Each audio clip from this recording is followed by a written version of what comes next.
morning, everyone.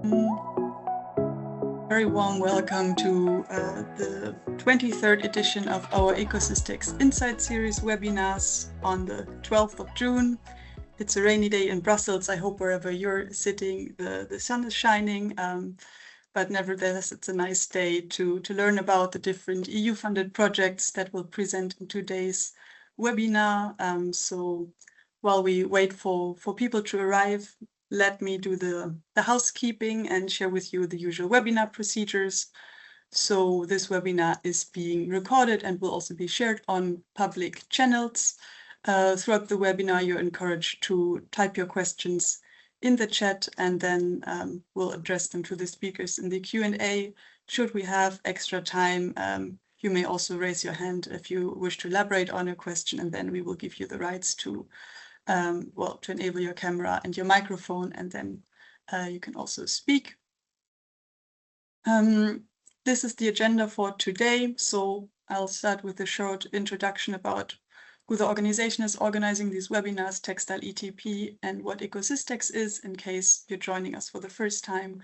Then we hear from two of our ECOSYSTEX member projects, Color for Crafts and ELEVATEX, followed by a Q&A, and then of two more projects, the ECHT project and the CISUTAC project, again followed by a Q&A, and in the end I'll wrap up and share some upcoming events with you. But first, a few words in case, you're joining for the first time and you don't know who the organization behind organizing these webinars is. Textile ETP, the European Technology Platform. We are the largest community of textile research and innovation professionals in Europe and based in Brussels. And essentially, we bring together, all the different organizations, research networks, universities, industry that work on textile research and innovation.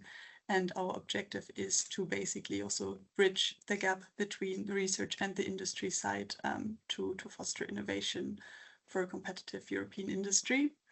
How do we do that? We have these three different service areas. So of course, as a network organization, we bring people together to network at different conferences and in-person events. We also have different learning activities, thematic innovation hubs on circular and bio-based textiles, smart and high-performance textiles, and digitalization. And we also count the ECOSYSTEX community to this learning pillar. And then one of our core activities is also to help our members access EU funding by organizing annual brokerage events that we call TEPIs. One of our activities, as I mentioned, is, obviously ECOSYSTEX, this ECOSYSTEX community. What actually is the ECOSYSTEX? Well, it's the European Community of Practice for Sustainable Textile Ecosystem, and we essentially bring or aim to bring all EU-funded research and innovation projects that work on textile sustainability and circularity together.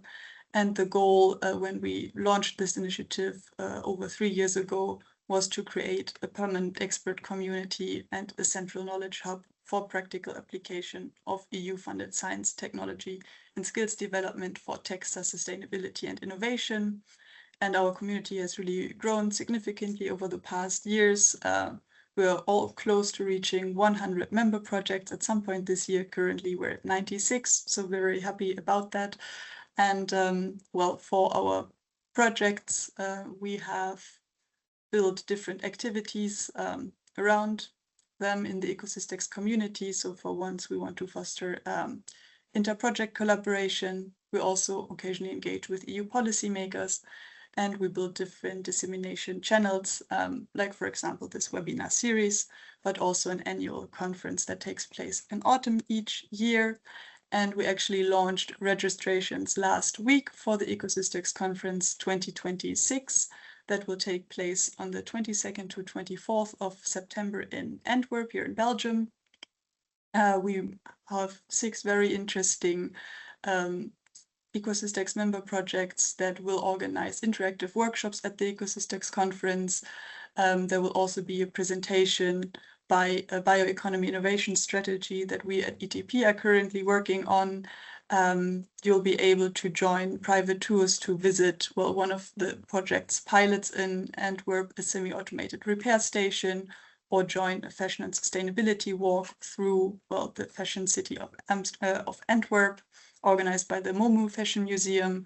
And for ETP members and ECOSYSTEX members, on the third day, you can also join the Textile ETP on tour in Belgium, where we will visit Centexbel, one of Belgium's leading textile and plastic research centers in Ghent, and then ELEVATEX, a design-led technology company based here in Brussels. So you're very welcome to scan the QR code if you want to discover more of the agenda. My colleague has also posted a link in the chat.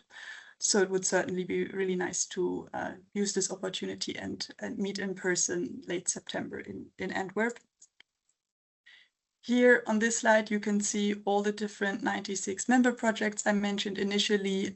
So you'll be able to meet many people from that community at the conference. But yeah, it's open to public, so really anyone interested in this textile research and innovation world on European level is welcome.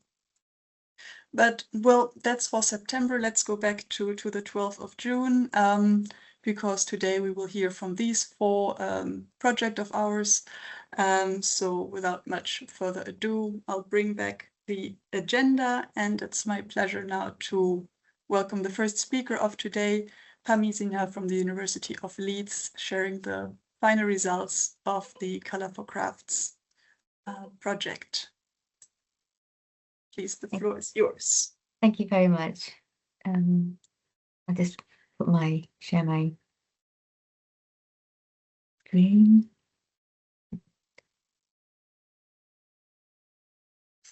Are the slides shared? Looks good. Okay, wonderful. Thank you very much. Okay, so I'm Pammi Sinha, and I'm from the University of Leeds, where I'm Professor of Fashion Management within the School of Design. I was a co-I for the Color for Crafts project, which began in 2023 and is about to conclude end of this month. The project is led by the University of Helsinki with co-Is from the Universities of Lapland, Leeds and Tartu. And we also have project partners from KIK-IRPA, the Royal Institute for Cultural Heritage, and Pili. Our focus was on bio-based textile coloration, responding to the call for increasing sustainability in craft scale coloration practices and more broadly in industrial scale textile production in Europe, thus supporting the European Green Deal goals for sustainability, sustainable colorants and processes through green chemistry, engineering, green art and craft practices.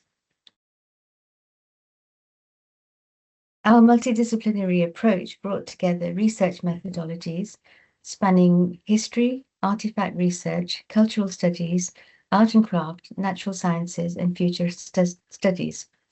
This enabled a holistic understanding of past textile coloration practices to innovate for future bio-based coloration and procedures. As a team, we focused on bio-based textile coloration, traditional historical perspectives, current industry practices and cutting-edge technologies, in particular colorant biosynthesis and waterless applications techniques.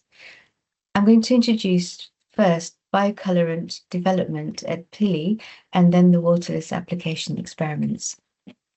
So we focused on indigo blue, one of the most enduring natural dyes and the primary source of blue colorant across many cultures for thousands of years. It's indeed a cultural thread connecting people across time and continents, blending nature, chemistry, and human creativity in a shared legacy.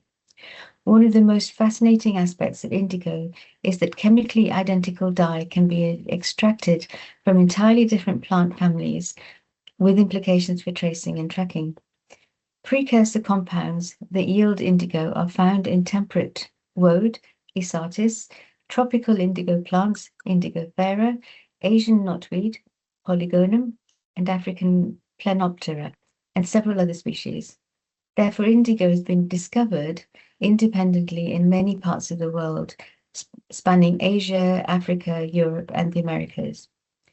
Woad, Isatis tinctoria, played a crucial role in the history of indigo dyeing in Europe.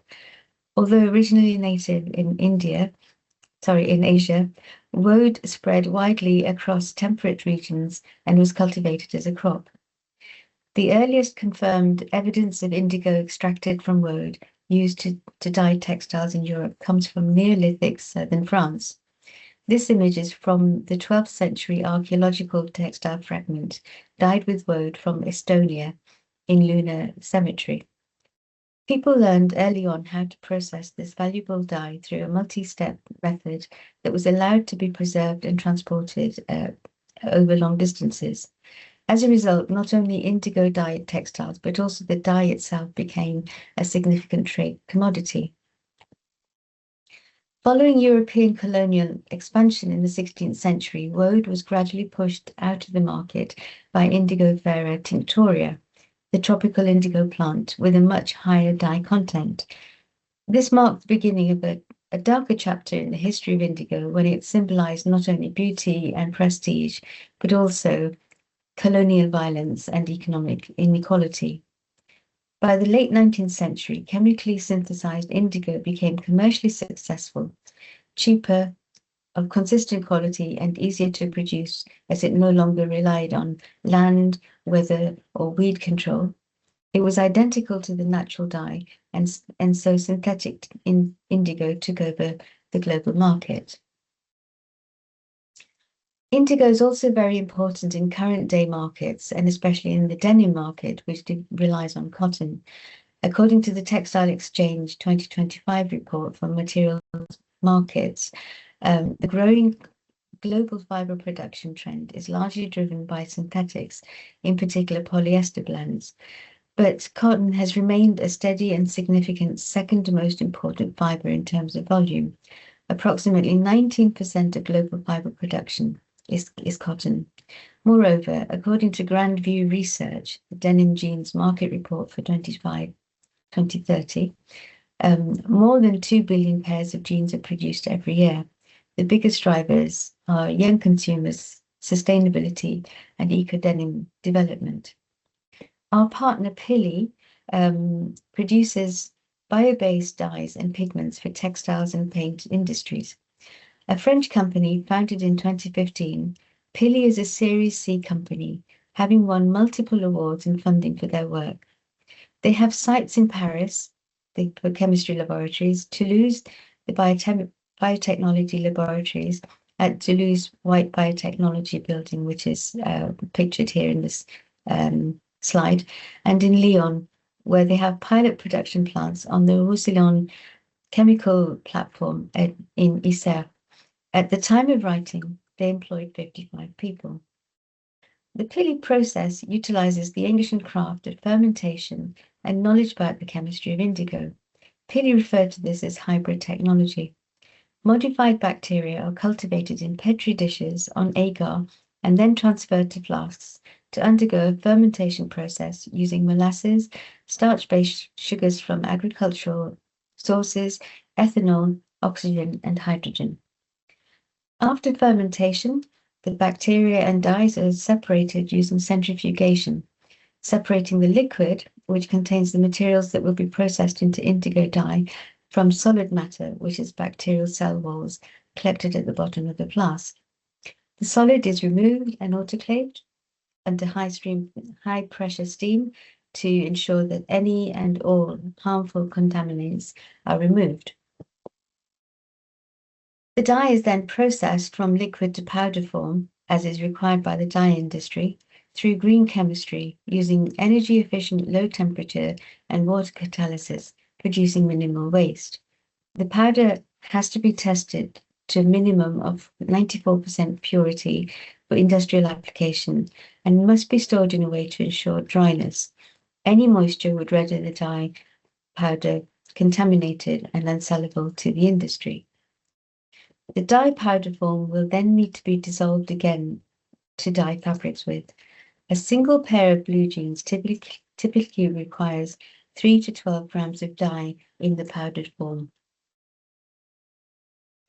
Pili's first commercial success came in January 2025, when they accepted for their bio-based indigo to be used for the first ever eco-denim collection by Citizens of Humanity and Golding. two premium Californian denim wear brands. This tie-up required supplying enough dye for production of more than 10,000 pairs of jeans, which is a fraction of the Citizen of Humanity's annual 9 million pairs of jeans. Even this is dwarfed in comparison to the annual global production of 2 billion pairs of jeans. Pili have diversified their applications for biopigments into textiles, paints and coatings, polymers for inks, and fine chemicals for cosmetics, for instance, perfumes and fragrances.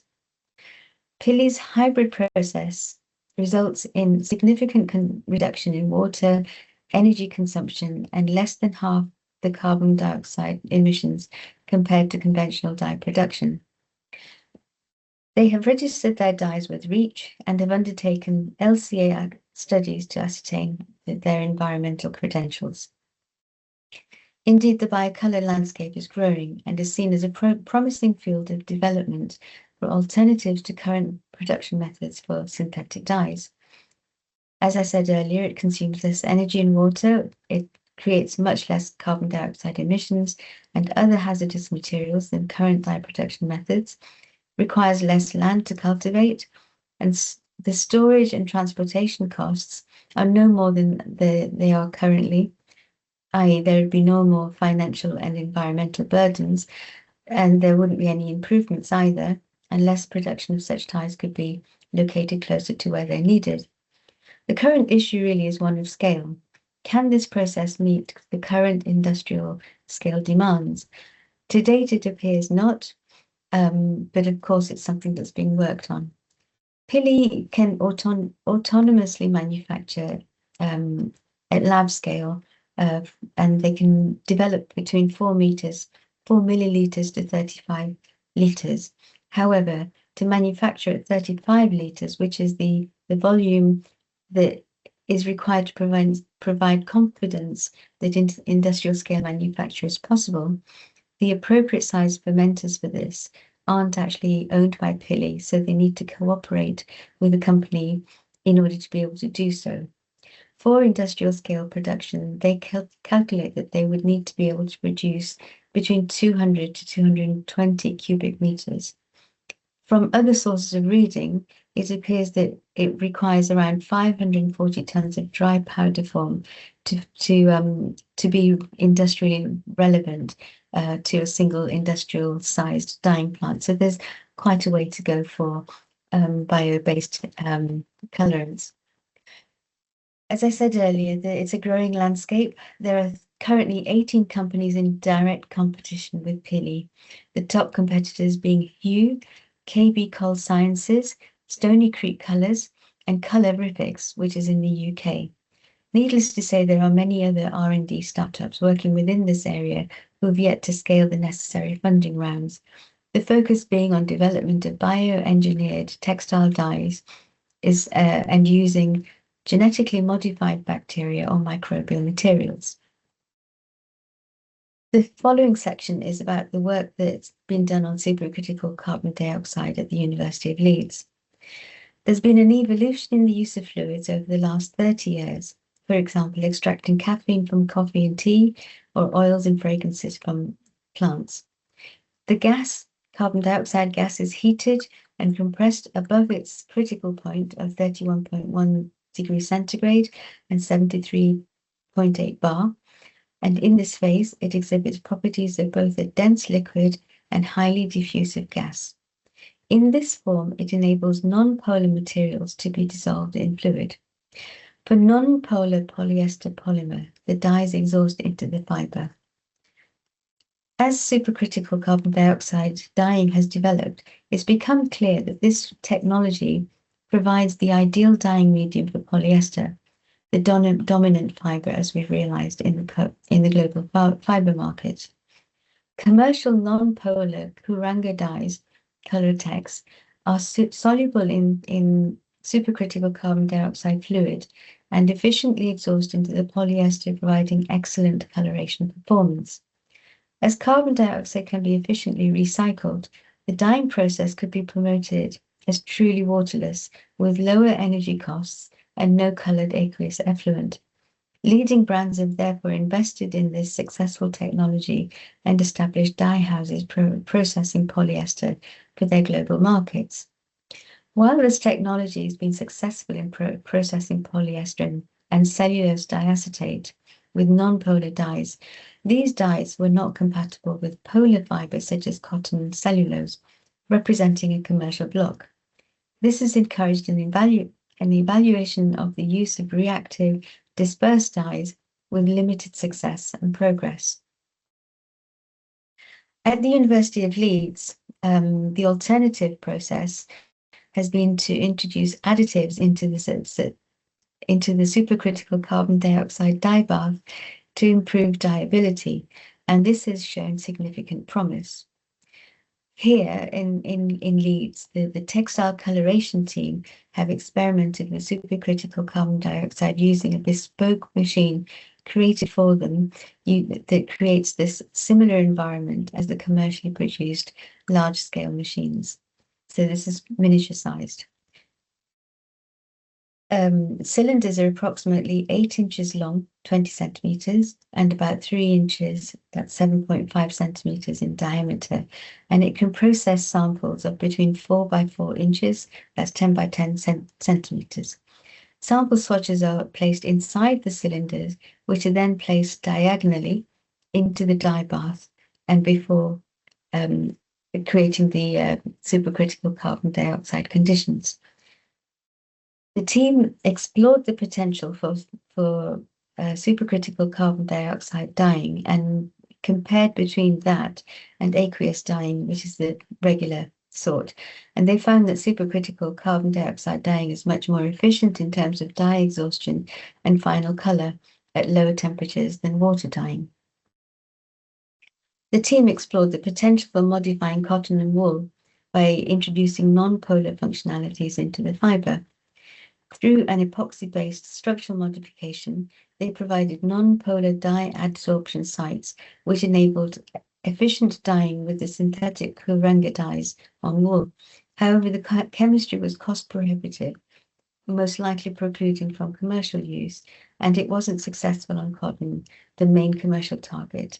Again, work is still ongoing. For example, in this slide, what we can see is polyester wool blend dyed with natural dye emodin and an epoxy derivative. The polyester component dyed with non-polar colorant, but the wool did not, as you can see in the first sample. However, with the addition of reactive epoxy hydrophobe, you can see the samples get darker. The wool was chemically modified at 120 degrees C and absorbed the emodin dye well, resulting in deeper colors for the blended fabric. They've also conducted design ideas using supercritical carbon dioxide dyeing. Here we can see a redistribution of alizarin colorant from 2% on weight of dyed polyester fiber and resultant tie-dyed white polyester fabric in the supercritical carbon dioxide fluid. They also discovered that it's a super leveler, so they used two fabric samples, one of yellow and one in blue polyester, placed them in the same supercritical carbon dioxide pot, and the dye transferred equally to give two identical dyed green fabrics. Another example of super leveling they discovered was in using transfer printing of these blocks of dyes on white polyester. So you can see the before and after effects of supercritical carbon dioxide treatment. On A and B is with the same treatment, but through aqueous treatment. So they are now looking at, so you can see that the grey fabric that's next to the supercritical carbon dioxide treatment is fully grey. That's all the dye has been completely absorbed by the textile to form this uniform colour. So they're now looking at patenting this approach. So what I presented to you is an area that we as a team were involved with, from archaeological examinations of historical samples and archives using Indigo, through educational and case study examinations of the Pili approach, their hybrid technology that built on ancient fermentation practices to develop novel sources for textile dyes and other industrial applications, right through to the chemistry-led experiments to see how to push the boundaries of knowledge a little further. As a team, we've published articles in journals, magazines, books, blogs. We've published videos about processes, and we've also published teaching materials with the hope of developing more knowledgeable designers about natural colorants for tomorrow's fashion and textiles industry. We've put together exhibitions of our work over the 3 years across Finland, Tartu, the UK, and France. All of this information can be found in this website here. It just remains for me to thank you very much for your time to listen to me. Thank you. Thank you very much, Pammi, for sharing what you've been working on in your project. Really interesting to learn what you did. Thank you. So now let's move on to the next presentation by Valentin Nallet from TECHTERA, who will share with us what they're currently doing in the ELEVATEX project, including their recently opened call for textile SMEs. Thank you, Tila. I will share my screen. Is that working? Yes, looks good. Okay, perfect. Hello, everyone. I'm Valentin Nallet, project manager at TECHTERA, which is the French innovation cluster dedicated to the textile industry in France. And I would like to introduce today the ELEVATEX project, which is, let me just fix. Okay, which is a Eurocluster project. It started a few months ago in October 2025, and the duration of the project is 3 years, so it will end in 2028, with a budget of nearly 3 million euros, and the goal is to help the textile value chain. So basically, we target 3 challenges. So everything around the twin transition, so the green and the digital transition, but also to help the SMEs become more competitive. So we can split the project into 3 main parts. The first one will be the FSTP part. So we will organize 2 calls. One individual that already is up. So it's started the 1st June, but I will go more into details later on. And second call, which will be available in February 2027.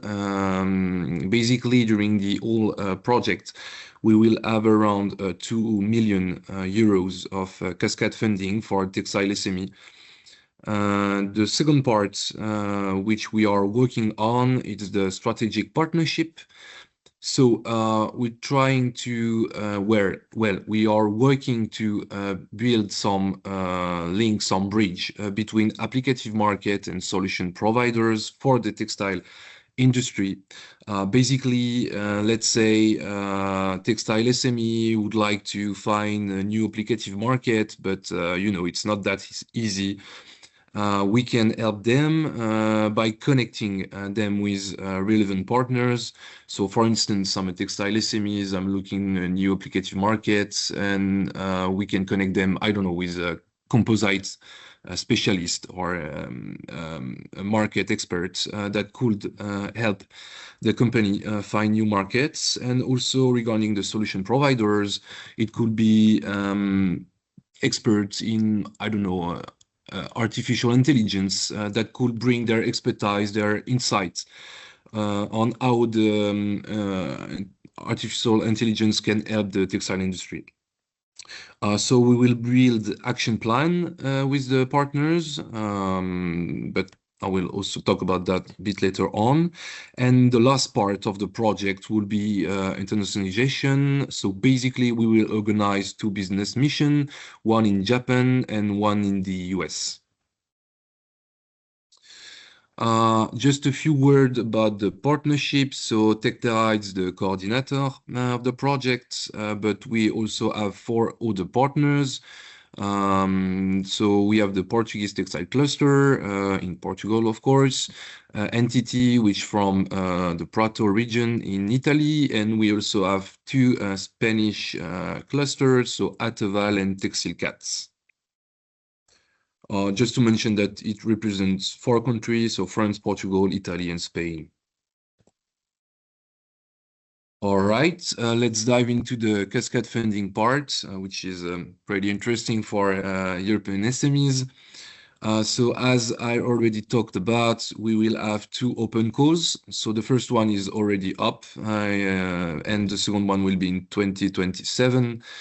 The call is to support the innovation market access for the textile SMEs, the European textile SMEs, and also we aim to the call are quite easy to answer, to apply for.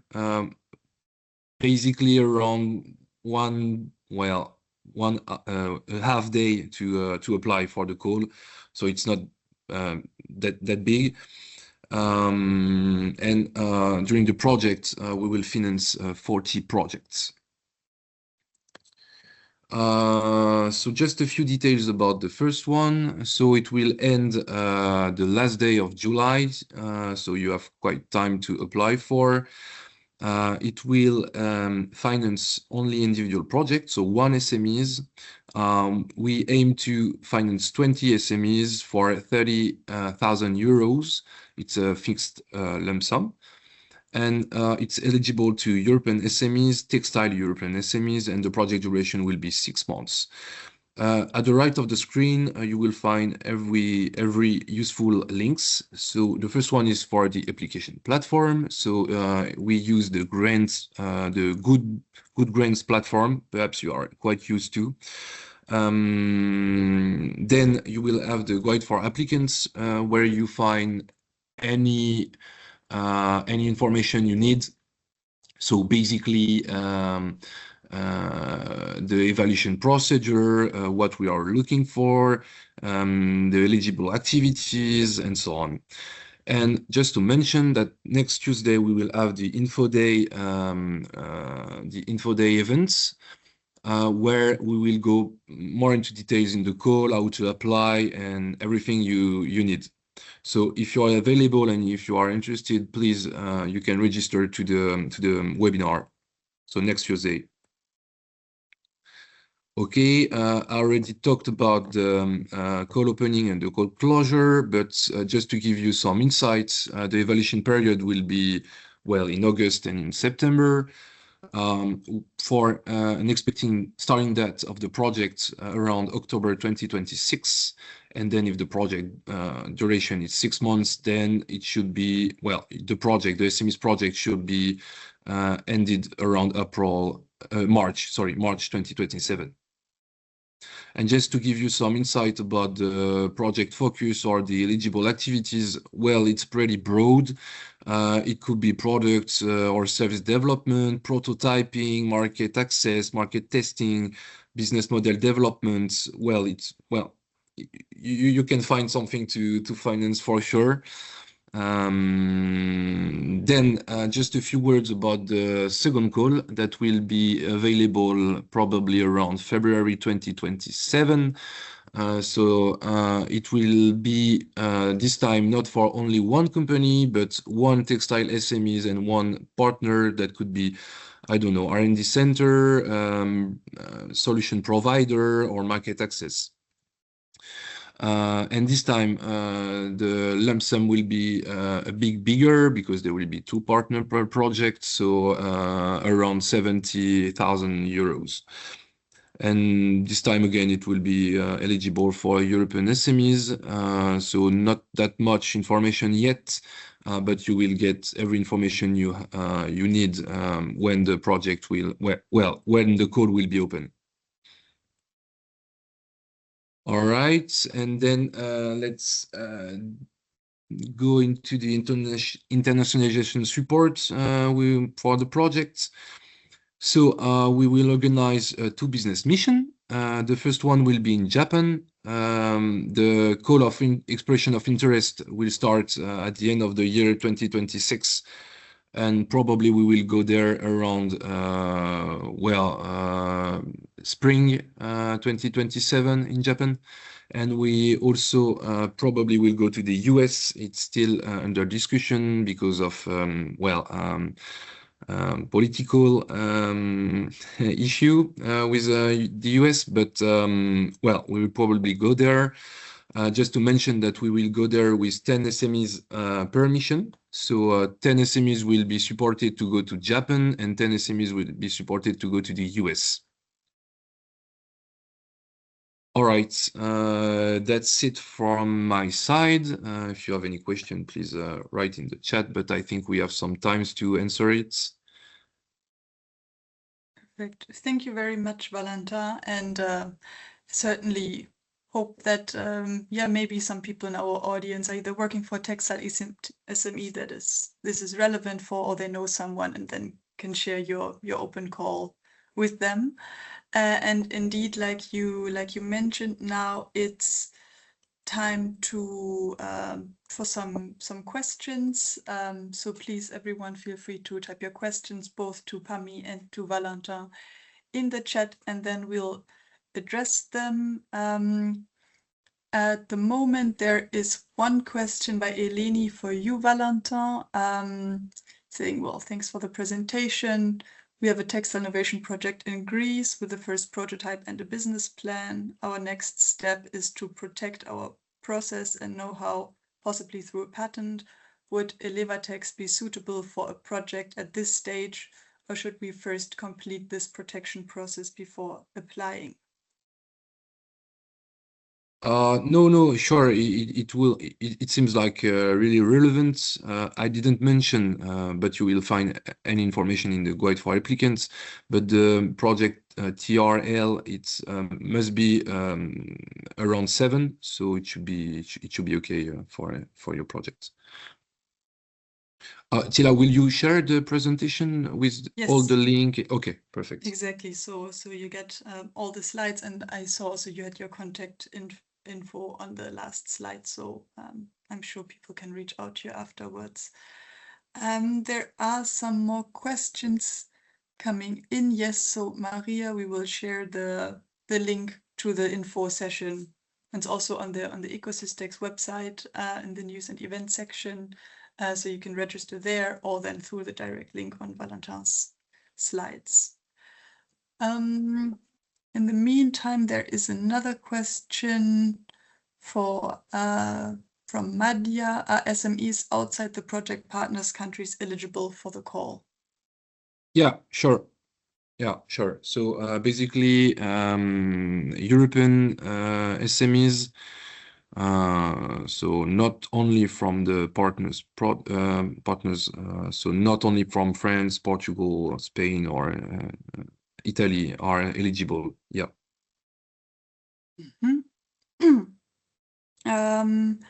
And another question for you. It's nice to see people are interested in your open call, so for sure you get some interesting applications through this webinar. I'm happy about that. Another question is for you again, the TRL7, should it be the result or the initial state of the project? The results. Yeah. Okay. And now there's also a question for Pammi. Pammi, if you're still here with us. Yes, I am. Yes. Okay, lovely. So a question by Marina. You mentioned that there are currently 18 to 19 competitors working on the topic of bacteria and dyes. How do you stand out from these competitors? What is your strongest USP? Is that Pili that's being referred to? I'm assuming that's yes. the case. I think Pili are. I think they're number 4 or number 1. I forget when I did the research, they were very much at the top of the in the top 5. Their USP is that they have been able to develop their process. They have commercialized, and they are at a point. So I'm from the University of Leeds, so I did my case study with Pili. So my understanding is that as a company, they are ready to take the next step after Series C funding to either develop further the processes, or to work with other companies with their work. Their USP is the hybrid technology. So they have developed textile dyes, but also colorants for the paint industry, for the inks, and they have the aromatics as well, which is an area that they're developing using the biobacterial approach. So this bio engineering that they have developed is their USP applied to the consumer applications. Does that answer your question? I would think so. Thank you very much. Yes, Thank Marina you. also says thank you. So Thank you. it's great. Let's see if there are any more questions coming in.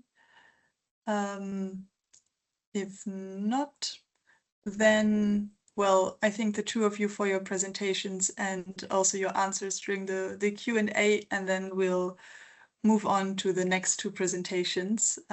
So thank you very much. And well, then now it's my pleasure to welcome for the 3rd presentation of this webinar, Alexandre Charpentier from Neovili and Claire Lombard from the LMDDC. Sorry, I forgot what that stands for, from Luxembourg. I'm sure she can fill in that gap and share with us what they currently have been working on in the ECHT project. Thank you, Tila. I hope you can see the screen and hear me properly. Yes. Thank you so much. Okay, so hi everyone. This is Alexandre Charpentier. I'm a research associate at Neovili, and we will co-present today with Claire Lombard from the Luxembourg Media and Digital Design Center, which is what the acronym stands for. So today we'll present to you our advancement in the ECHT project, proposing the SME guidance on chemicals traceability via a knowledge platform and AI chatbot. So the ECHT project, it's been ongoing already for 1.5 years or so today. It's ending at the end of 2026, and we had a budget of around just over 2 million euros.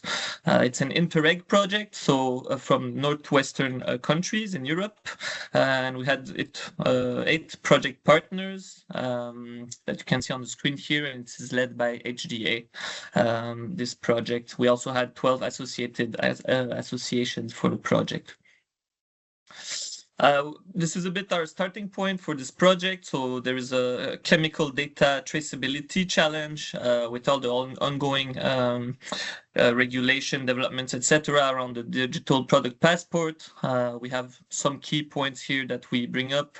Around this data traceability issue. There is a limited supply chain visibility, no consistent chemical naming, no enterprise resource planning like SAP that allow this system integration. There's no standards for sharing data across partners and so on.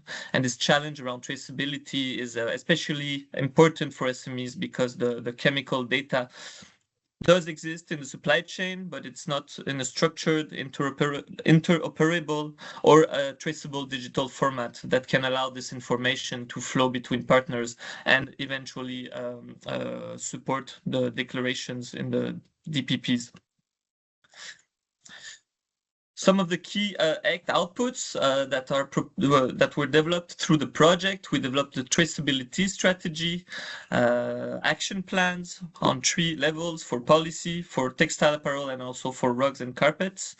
And also we developed a capacity building program with a workshop concept that was tested in the project, and also some data collection tools. And most of this contents that we developed, it's hosted on a knowledge platform that was one of the main developments of the project. This KP is the main topic for today, so we'll see quite some information about that just afterwards. But it included also user tests, a chatbot, and also the ECHT tools and learning contents that I just mentioned that were developed in the project. So now I will leave the floor to Claire to present what they developed for the KP. Thank you, Alexandre. So I'm Claire Lombard, working as an instructional designer at the Luxembourg Media and Digital Design Center. And so I'm working mainly on the ECHT knowledge platform on this project, which is a digital platform providing neutral information and resources to help users understand and build capacity to implement chemical traceability and the DPPs. So it's tailored for companies in the Northwest Europe area, particularly for small and medium enterprise who seek to establish chemical traceability in their own supply chain and implement DPPs. And it is still under development, so it's developed in an iterative process based on existing knowledge and enrich all along the project.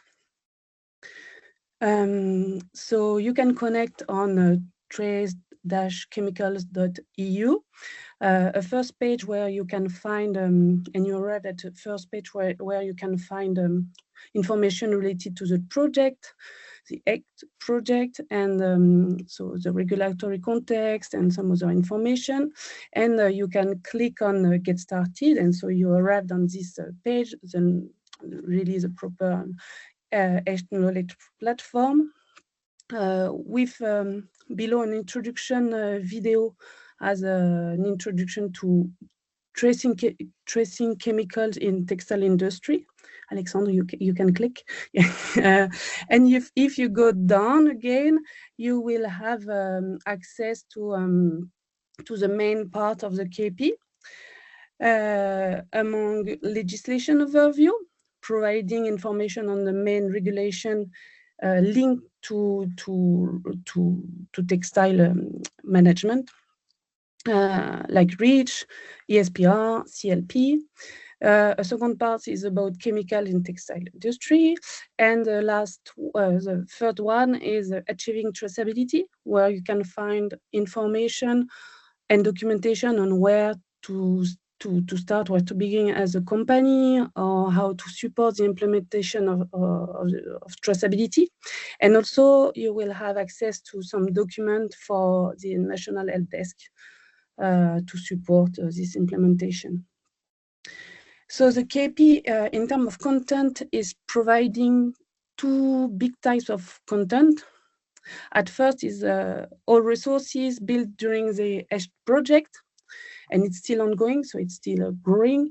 So all documentation that were mentioned by Alexandre. So the training scheme with the traceability canvas, the trace it game. It's also some documentation that we tested during the conference and the workshop that Alexandre mentioned also. And also a timeline representing the main regulation in the context of traceability in textile. So a lot of documents like this, also the conference recordings. You can find all case studies that were shared by partners who are already in the process of traceability in their own value chain. And also you will find textile and policy action plans, and so all internal document. And it's also making the link with a lot of external studies or resources on this topic of chemicals and traceability in textile. So we already referenced about 150 resources, internal and external, on chemicals management topics. But as we know also that SMEs maybe might have some issue digging on this these 150 resources. And it might be difficult also to navigate in all these documents. We implemented a chatbot. So if you click on the stars icon on the bottom, on the right bottom of the platform, you have access to a chatbot. This chatbot already provides some questions, but of course you can type all the questions you want. And this chatbot, the particularity is it's only based on the submitted document, courses or PDF that are in the learning platform. So it means that it will avoid hallucination or irrelevant digression, or even it will not invent response, which we can see sometimes using other random chatbot. So it is based on chatbot service creation, chatbot creation services that we at LMDDC design for the educational and training purposes. So you can ask the question, as Alexandre click on one question, and you will have the answer. And at the end of the answer, you have the reference of the document that was used for the answer. And of course, you can click on the different link that is on the print screen, and then it opens within the platform the good document. The good here on this example, it's a video that is running about a study case that one partner shared during a conference. Like this, it's we wanted to have something maybe more practical and tangible for the end user, the SMEs that maybe won't have time to look at, I don't know, research studies and things like this. So we wanted to have a specific answer. One characteristic is about data privacy also. There is no data storage. We worked on open source code, and the application is stored in Luxembourg, so in Europe. So for us, it's really important that there is no data. We do not track anything. And last but not least, about the characteristic is the fact that it's multilingual. So even if the platform is in English, and the documents are mainly in English, not only, but mainly in English, within the chatbot, you can ask a question in the language you want, and it will answer in this language. So it can be also helpful to reach a larger audience. So that's where we are at. The KP is still under development until the end of the year, and maybe a bit more as we applied for a call, a next call. But of course, you can access this. You can access it already. You can use it already. Just be aware that it's still under development. It will be enriched in terms of content and in terms probably of functionalities. So you can create your login or navigate as a guest. When you arrive, you are by default as a guest and you have access to the chatbot, but you can also create your own login if you want. And if you want to share your feedback or proposition, of course, you can contact the project, and we will be happy to discuss about any proposition or feedback that you can share to us. So thanks, and I will let the floor to Alexandre to continue. Thank you. Thank you, Claire. So here, without going in details, just to show that, as Claire mentioned, during the project, we could already advance on this KP. The light orange part is what is already, what can already be found there. So you have the support from the ECHT training scheme, you have the knowledge platform. As Claire mentioned, if we have additional funding for the capitalization call, we could eventually propose to have a continuous improvement of this knowledge platform, so adding additional content, keeping the regulations up to date, etc. So we really hope that we can get to this point. And regarding some other steps, and one that I would like to introduce, especially we're now building a group, working group with Neovili and most of the ECHT consortium to build a SEN workshop agreement. Our aim is to go further than what we could achieve now in the project, and to also offer some practical guidance to implement the chemical traceabilities for SMEs in a more formal way, and also ensuring an operational, multi-tier and interoperable framework for traceability. So this is what we call for now the ECHT SEN workshop agreement. What it would look like in terms of methodology.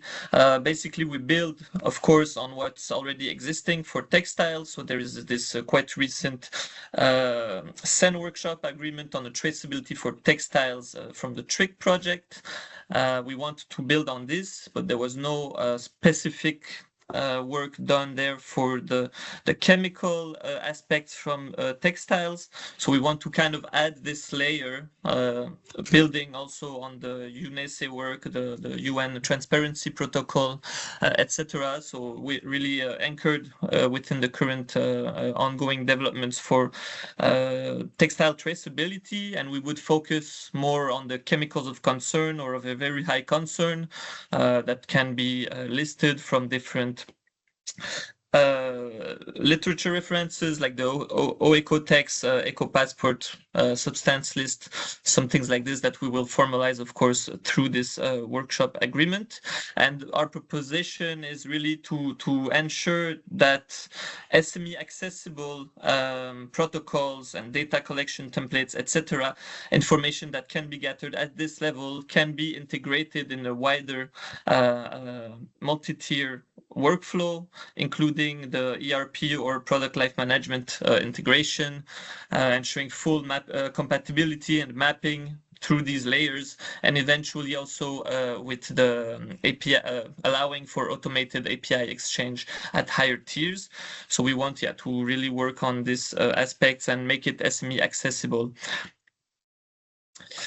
This is the current stakeholder panel composition. So we already have quite some involved organizations and associations. We're still looking for more partners. So we invite you, of course, to eventually contact us if you're interested to contribute or participate to this initiative. So we're now really working and finalizing the initiation, but we would like to basically start the kickoff meeting in the third quarter of 2026, and it will last for around 1 year. So you can see here the tentative timeline for the workshop agreement.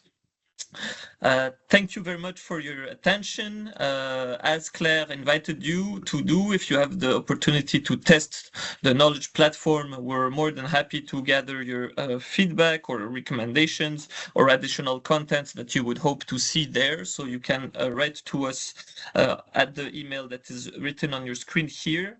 And if you're interested to join the SEN workshop agreement working group, you can send us also your manifestation of interest at the email address that you can see on the screen as well, and that will be shared afterwards by Tila. Thank you very much. Thank you very much, Alexandre and Claire, for this very relevant presentation. Well, if anyone here in the audience has questions to the two of them about this this topic, please type them in the chat while we move on to the last but not least presentation of today by Núria Cases from ACR Plus, who worked on developing the CISUTAC public procurement guidelines for textiles. So, Núria, the floor is yours. Thank you very much, Tila. Can you see my screen? Yes, yes, perfect. Yes, okay. So yeah, thank you for inviting us to present a public procurement guidelines for textiles. So my name is Núria Cases de Sampere. I'm a project manager working on public procurement at ACR Plus. So ACR Plus is an international association of cities and regions working on sustainable resource management. And today my presentation on these guidelines is in the framework of the CISUTAC project.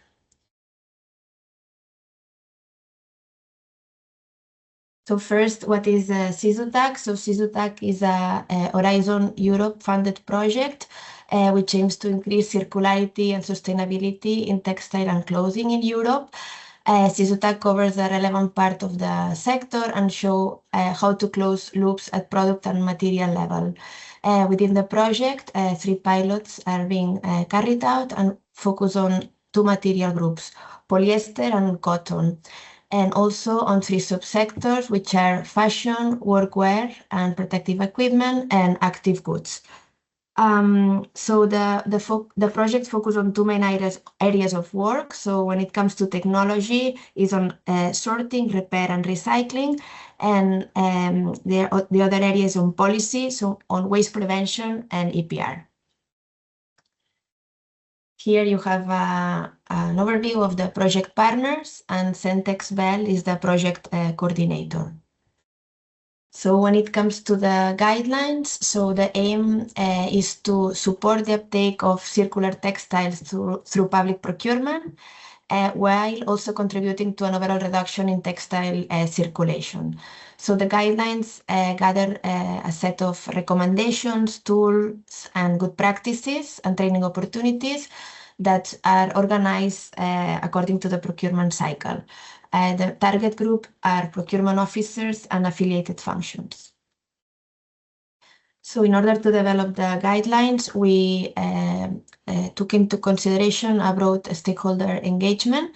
So we developed a survey on challenges and opportunities for both contracting authorities and companies.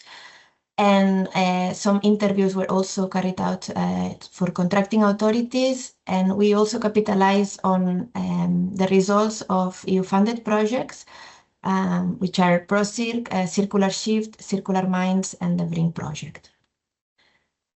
So textiles represent a huge environmental impacts throughout their life cycle, including production, the use phase, and the end of life, as well as social implications. So public procurement can be used as a strategic tool to drive demand for circular and sustainable textiles. But however, some challenges still remain. Some of the challenges that we identified through the survey are the defining appropriate award criteria, but also the perception of limited available solutions, circular solutions in the market, monitoring and verifying environmental impacts, or also balancing safety requirements and sustainability needs, among others. So with these guidelines, we aim to tackle these challenges, and the guidelines are organized according to the procurement cycle. This image is from the Circular Fair and Fair ICT Pact. What it says is that procurement is not only focusing on the tender phase, but it's important to consider the pre-tender phase and the post-tender phase. And there are 4 main principles that are shown here: is buy less, buy better, and use longer. So the guidelines are structured in those 3 phases. When it comes to the pre-tender phase, the first important point is to set the ambition.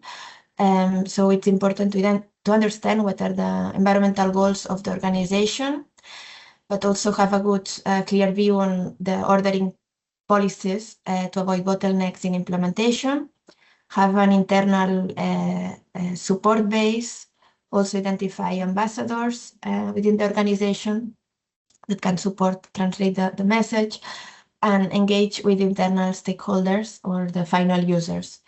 And in the guidelines, you can find different examples, and this, for instance, is from the Ghent University Hospital, that they run an internal consultation across hospital departments in order to identify what were the key functional and aesthetic needs by the final users. You can find more details on the guidelines.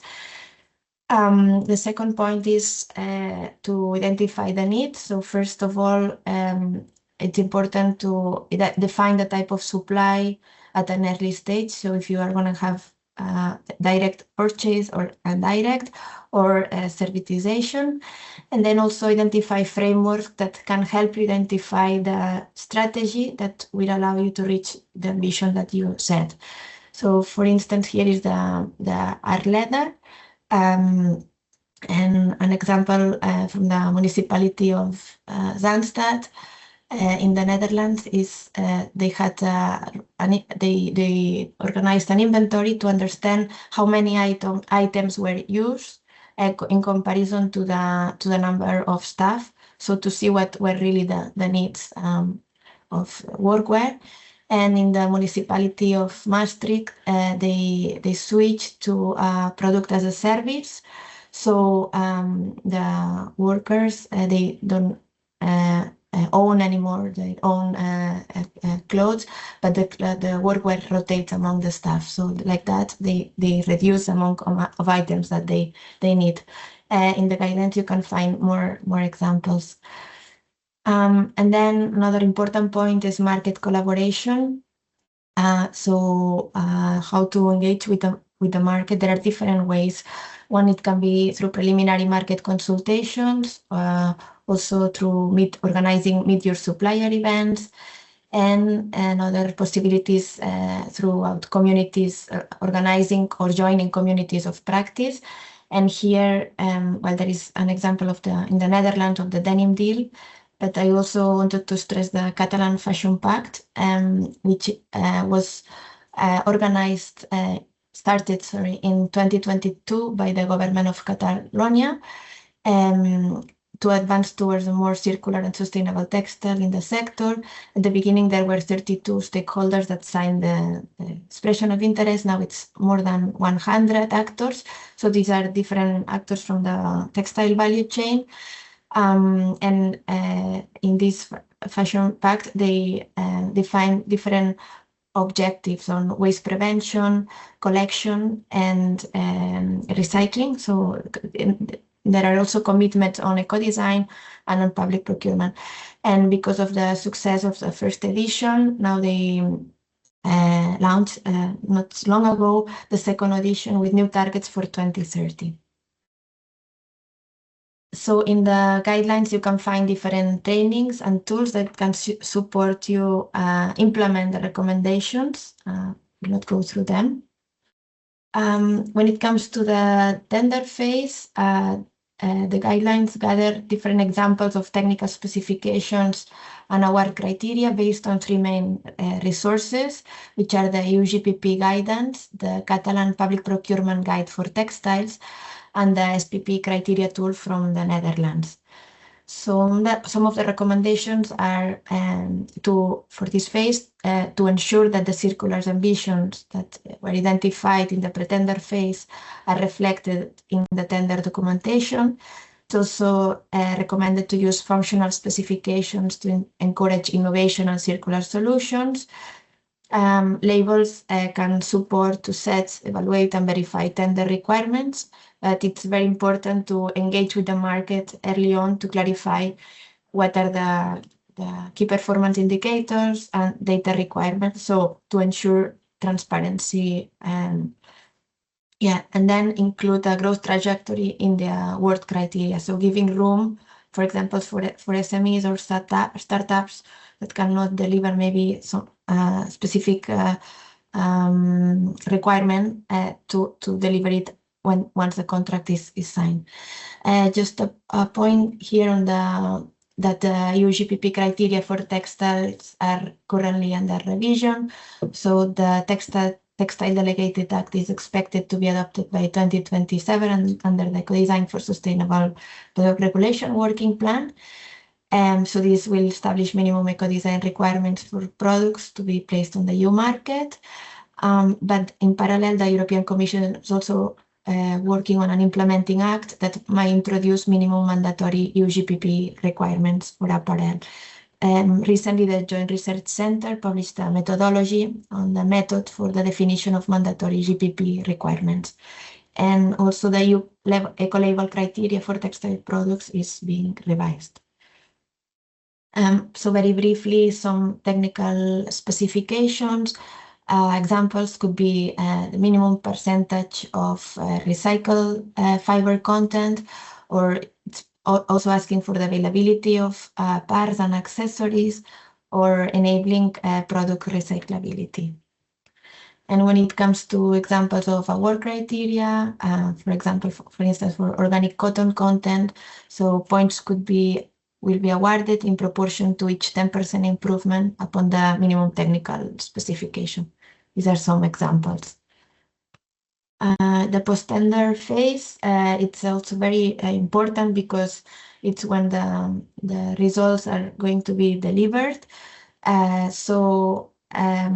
Key recommendations are include clear contract performance clauses in the contract, ensure continuous dialogue with the supplier so that there are feedback loops with lessons learned also that can help you for future tenders. Have inventory systems in place to monitor, for instance, usage cycles or maintenance activities or end-of-use flows. For that, the digital product passport can support and enhance traceability. Leave room for improvement in the contract, so bonus for our achievement or penalties in case of non-compliance or remedies, and then define clear pathways for end-of-use management.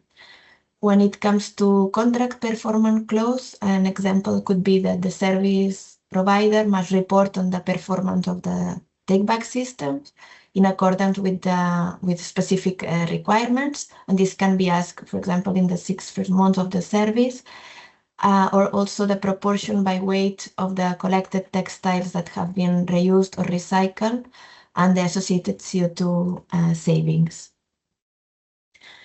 It's also key to define key performance indicators in order to monitor contractual delivery, compliance, and continuous improvement. And also it can help organizations identify which actions generate the greatest impact. Also it can help to assess how procurement outcomes contribute to broader organization and sustainability objectives. For that, KPIs should be reasonable, proportionate, and agreed with the supplier. And some examples of KPIs could be questions such as how the contractor reduced textile supply or consumption while still meeting the requirements, or how the contractor committed to enable repair or refurbishment of products, materials, or equipment supplier used. And finally, here is an example of this is a private procurement, so it's a company from the UK, it's called Integral UK, that decided to use a balanced scorecard that suppliers could earn extra points by indicating what innovative approach they would use to keep improving over the course of the contract. So this really pushed the market to innovate. And then in this case, the supplier also set a return for recycling system, and they kept track on the data. So they knew that with the company turnaround of 30,000 garments annually, the estimated saving potential was 11 tons of CO2 per year. And here's the QR code of the guidelines, but I can also put the link to the chat. So thanks a lot for your attention, and I'm happy to answer any questions. Thank you very much, Núria. I hear myself twice. I hope it's just on my end. Okay, well, like you said, now it's time for the Q&A. So if you have any questions to Núria about the Green Public Procurement Guidelines of the CISUTAC project, please feel free to type them in the chat. Otherwise, I will ask also the first two speakers, Alexandre and Claire, to come back to the virtual room because there's one question to you by Marina in the chat so far, saying, well, you're developing a great platform, especially when it comes to chemicals, particular substances of concern. Are you planning to include PFAS as well?